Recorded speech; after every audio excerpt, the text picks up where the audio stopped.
Bonsoir, je suis Bob Ledon. Non, c'est pas moi ça. Aujourd'hui, on va parler des rétros. Tu sais le truc que tu regardes pas. Espèce de gros cul.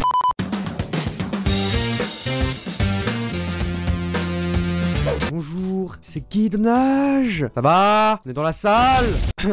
Alors du coup, l'origine du rétroviseur se montre assez floue. Il y aurait eu deux créateurs, dont un qui est beaucoup plus évoqué. À savoir quand même que, comme de nombreuses inventions liées à l'automobile, le rétroviseur est né dans les années 1900. Il semblerait que son inventeur soit un Français du nom de Alfred Fauchet, qui a vécu entre le 19e et le 20e siècle. Et il serait un jeune homme de 18 ans au moment où il a découvert ce projet. Il raconte d'où est venue son idée.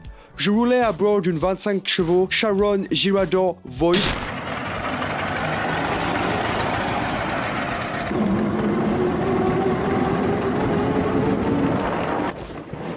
Dans la ligne droite de Villeneuve-Saint-Georges à Melun, j'allais doubler une voiture lorsque je vis sur mon pare-brise sur lequel le soleil se reflétait une voiture de course. Elle était conduite par le grand coureur Fournier et s'apprêtait elle aussi à me doubler. Je freinais alors pour éviter un accident.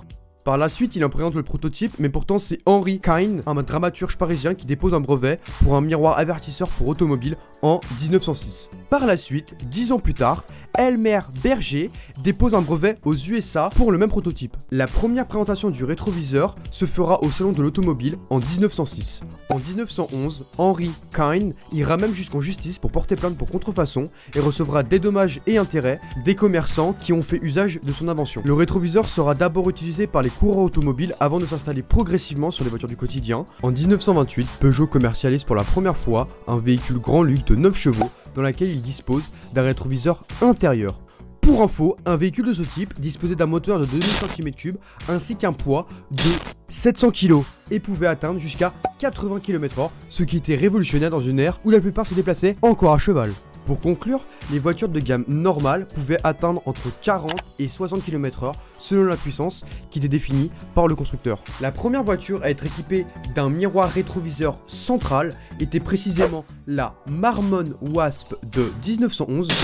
There was no safety features at all, and if there was any kind of accident, the riding mechanic would go flying through the air and possibly the driver as well. So it was exceedingly dangerous. But nobody was making them do it. It required certainly physical strength.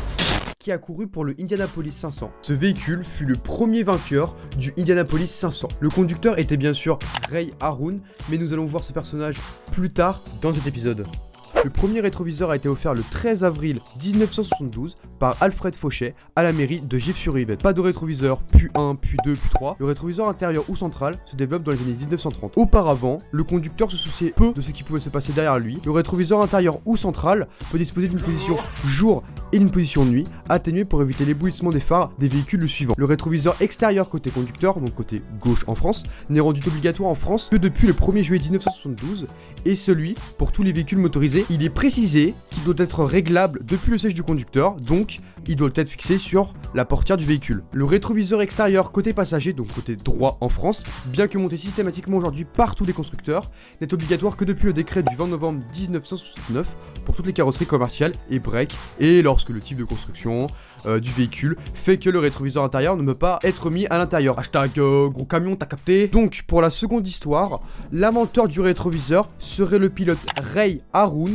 qui en 1911 a remporté le Indianapolis 500 sur un véhicule équipé d'un tel dispositif. Alors que tous les autres concurrents étaient équipés d'un mécanicien qui permettait de les guider pour voir ce qui se passait à l'arrière, lui seul disposait d'un rétroviseur en position centrale sur le capot pour pouvoir l'informer du trafic derrière lui. En commençant par l'utilisation dans la course, le rétroviseur est passé rapidement dans une utilisation quotidienne pour les véhicules de série, de route, et l'obligation du coup par la suite pour les fabricants d'installer cet outil révolutionnaire.